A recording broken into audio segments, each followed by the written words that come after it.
നമ്മുടെ ഇന്നത്തെ വീഡിയോയിലൂടെ ബ്രഹ്മമുഹൂർത്ത വഴിപാട് എന്താണ്, എങ്ങനെയാണ് ദീപം തെളിയിച്ച് പ്രാർത്ഥിക്കുന്നത്, ഈ സമയത്തെ വഴിപാടിന് നമുക്ക് എന്തെല്ലാം ഫലങ്ങളാണുള്ളത്, എങ്ങനെയാണ് വഴിപാട് ചെയ്യേണ്ടത് എന്നൊക്കെയാണ്.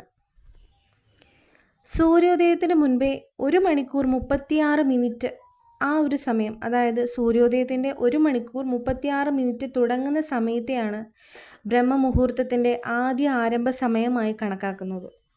ഉദാഹരണത്തിന് 6 മണിക്കാണ് സൂര്യോദയമെങ്കിൽ നമുക്ക് 4:24 ബ്രഹ്മമുഹൂർത്ത സമയം തുടങ്ങുകയാണ്. 48 മിനിറ്റ് മാത്രമേ ബ്രഹ്മമുഹൂർത്ത സമയത്തിന് ദൈർഘ്യമുള്ളൂ. അതിനാൽ അത് അവസാനിക്കുന്നത് 5:12 കൂടിയായിരിക്കും.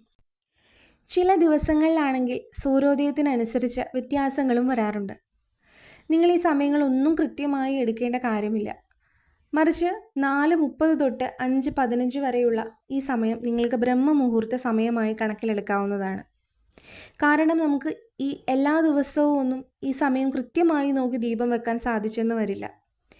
അതുകൊണ്ട് തന്നെ നിങ്ങൾ എപ്പോഴും മനസ്സിൽ കൃത്യമായി കരുതിയിരിക്കേണ്ട ഒരു സമയം എന്ന് പറയുന്നത് 4:30 മുതൽ 5:15 വരെയുള്ള ആ ഒരു 45 മിനിറ്റാണ്. ഇനി എന്താണ് ബ്രഹ്മമുഹൂർത്ത വഴിപാട് എന്ന് നോക്കാം. വഴിപാടെന്ന് പറയുമ്പോൾ 48 ദിവസം, അതായത് ഒരു മണ്ഡലകാലമാണ് ഈ വഴിപാട് ചെയ്യേണ്ടത്. നമ്മൾ എന്തുകൊണ്ടാണ് ഈ ഒരു മണ്ഡലകാലം എന്ന് പറയുന്നത് എന്ന് വെച്ചാൽ, നമ്മുടെ ജീവിതത്തിലെ ഏതൊരു കാര്യവും, അതായത് ഒരു മരുന്നാണെങ്കിൽ പോലും ഒരു വ്യക്തിക്ക് കൊടുക്കുകയാണെങ്കിൽ 48 ദിവസം തുടർച്ചയായി കഴിച്ചാൽ മാത്രമേ ആ മരുന്ന് നമ്മുടെ ശരീരത്തിൽ പിടിക്കുകയുള്ളൂ എന്നത് നമുക്ക് എല്ലാവർക്കും അറിയാം. അതുപോലെ തന്നെ ഈ വഴിപാടും നമ്മളൊരു മരുന്ന് പോലെ തന്നെ കണക്കിലെടുക്കേണ്ടതാണ്. കാരണം നമ്മുടെ ജീവിതത്തിൽ നമ്മൾ അനുഭവിച്ചു കൊണ്ടിരിക്കുന്ന ദുഃഖങ്ങളും ദുരിതങ്ങളും എല്ലാം മാറിക്കിട്ടണമെങ്കിൽ 1-2 ദിവസം മാത്രം നമ്മൾ ദീപം തെളിച്ചു വെച്ചു, വഴിപാടുകൾ ചെയ്തു, പൂജകൾ ചെയ്തു, എന്നിട്ടൊന്നും എനിക്കൊരു മാറ്റം വന്നിട്ടില്ല എന്ന് പറഞ്ഞ് വിഷമിക്കുന്നതിലും നല്ലത് നിങ്ങളുടെ മനസ്സിൽ ഒരു ഉറച്ച തീരുമാനം എടുക്കുക എന്നുള്ളതാണ്. വരുന്ന 48 ദിവസം ഞാൻ ബ്രഹ്മമുഹൂർത്ത വഴിപാട് ചെയ്യുന്നതിനായി മാറ്റി വെച്ചിരിക്കുകയാണ് എന്നൊരു തീരുമാനം എടുക്കുക. അത് ഏത് ദൈവത്തെ ആരാധിച്ചുകൊണ്ട് വേണമെങ്കിലും നമുക്ക് ചെയ്യാം. നിങ്ങൾ ലളിതാ ത്രിപുരസുന്ദരിയാണ് വിശ്വസിക്കുന്നതെങ്കിലും, ശിവഭഗവാനെയാണ് വിശ്വസിക്കുന്നതെങ്കിലും, കൃഷ്ണ ഭഗവാനെയാണ് വിശ്വസിക്കുന്നതെങ്കിലും, അതല്ല മറ്റേതെങ്കിലും ആരാധനാമൂർത്തിയാണ് നിങ്ങളുടേതെങ്കിലും, നിങ്ങൾക്ക് ഏത് ദൈവങ്ങളെ വേണമെങ്കിലും ദീപം തെളിയിച്ച് പ്രാർത്ഥിക്കാവുന്നതാണ്. പക്ഷേ ബ്രഹ്മമുഹൂർത്ത സമയത്ത് ദീപം തെളിയിക്കണമെന്നുള്ളതാണ് നിർബന്ധമായ ഒരു കാര്യം. ഏതൊരു വീട്ടിലും സർവൈശ്വര്യം വന്നു ചേരാൻ സഹായിക്കുന്ന ഏറ്റവും വലിയ ദീപങ്ങളിലൊന്ന് എന്ന് പറയുന്നത് ബ്രഹ്മമുഹൂർത്ത ദീപ വഴിപാടാണ്. അപ്പോൾ എങ്ങനെയാണ് ആ വഴിപാട് ചെയ്യേണ്ടത് എന്ന് കാണാം. അതിനായിട്ട് ഏത് ദിവസങ്ങൾ വേണമെങ്കിലും ആദ്യം തുടങ്ങുവാനായിട്ട് നമുക്ക് തിരഞ്ഞെടുക്കാവുന്നതാണ്. അതിൽ പ്രധാനമായും വെള്ളി, ചൊവ്വ എന്നീ ദിവസങ്ങൾ തിരഞ്ഞെടുക്കുന്നത് വളരെ ഉത്തമമാണ്. ഇനി സ്ത്രീകളാണ് ഈ വഴിപാട് ചെയ്യുന്നതെങ്കിൽ 48 ദിവസം കൃത്യമായി ചെയ്യാൻ സാധിക്കുകയില്ല.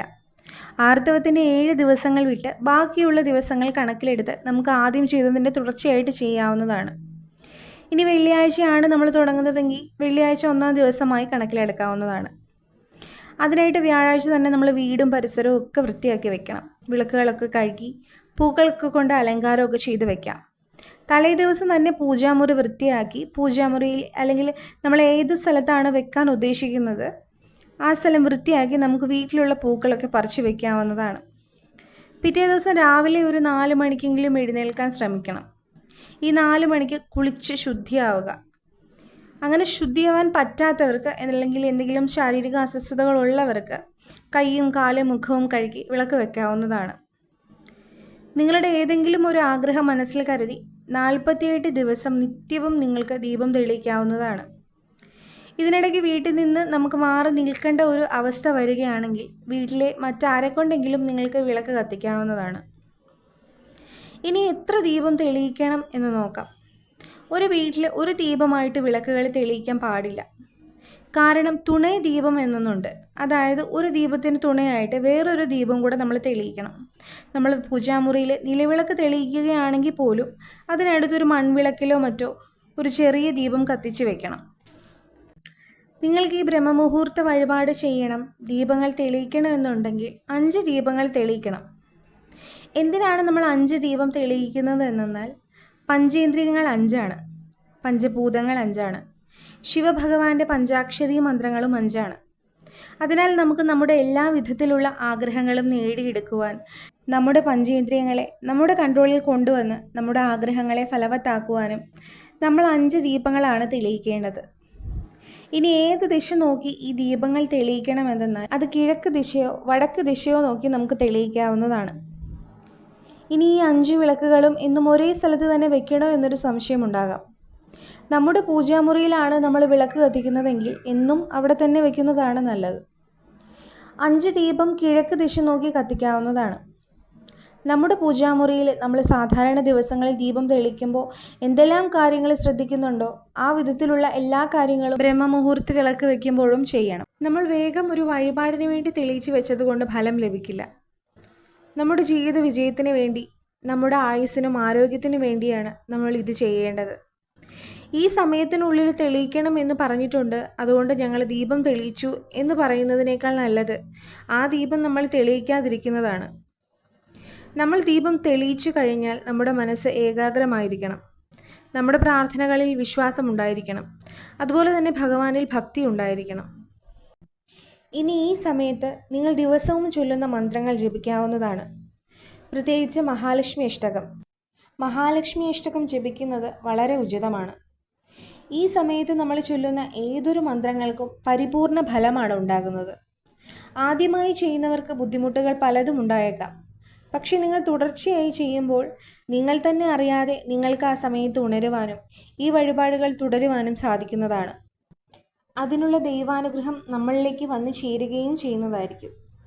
ഈ 48 ദിവസം തെളിയിച്ചു കഴിഞ്ഞാൽ നമുക്ക് വീണ്ടും തുടരണോ അതോ നമുക്കിത് ഒരു പ്രാവശ്യം ചെയ്താൽ മതിയോ എന്ന് ചോദിച്ചാൽ, ഈ 48 ദിവസം കൊണ്ട് നിങ്ങളുടെ ആഗ്രഹം നടന്നു, അല്ലെങ്കിൽ നിങ്ങളുടെ മുന്നിലുള്ള പ്രതിസന്ധി മാറിക്കിട്ടിയെങ്കിൽ നിങ്ങൾക്ക് ഈ വഴിപാട് നിർത്താവുന്നതാണ്. അതല്ല ഇനിയും നിങ്ങൾക്ക് തുടരണമെന്നാണെങ്കിൽ, ഇനിയും ചെയ്യണമെന്നുള്ളവർ ഒരാഴ്ച വിട്ടിട്ട് വീണ്ടും ഇത് തുടരാവുന്നതാണ്. അപ്പോൾ എല്ലാവരും തന്നെ ഈ 48 ദിവസം കൃത്യമായി ബ്രഹ്മമുഹൂർത്ത വിളക്ക് വെച്ച് ആ ബ്രഹ്മമുഹൂർത്ത വിളക്കിൻ്റെ അത്ഭുതം എന്താണെന്ന് തിരിച്ചറിയേണ്ടതാണ്. നമ്മുടെ ജീവിതത്തിൽ നമ്മൾ അനുഭവിച്ചു കൊണ്ടിരിക്കുന്ന ദുഃഖങ്ങളും ദുരിതങ്ങളും എല്ലാം മാറിക്കിട്ടാനായി 48 ദിവസം കൃത്യമായി നിങ്ങൾ ഈ വഴിപാടുകൾ ചെയ്ത് അതിൻ്റെ അത്ഭുതം എന്തെന്ന് അനുഭവിച്ചറിയുക തന്നെ ചെയ്യണം.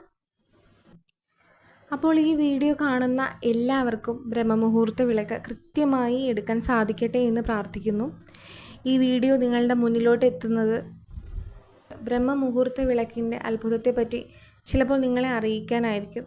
തീർച്ചയായും ഈ വീഡിയോ കണ്ട എല്ലാവരും തന്നെ ഒരു 48 ദിവസമെങ്കിലും ബ്രഹ്മമുഹൂർത്ത വിളക്ക് കത്തിക്കണം. അതിൻ്റെ അത്ഭുതം എന്തെന്ന് അറിയണം.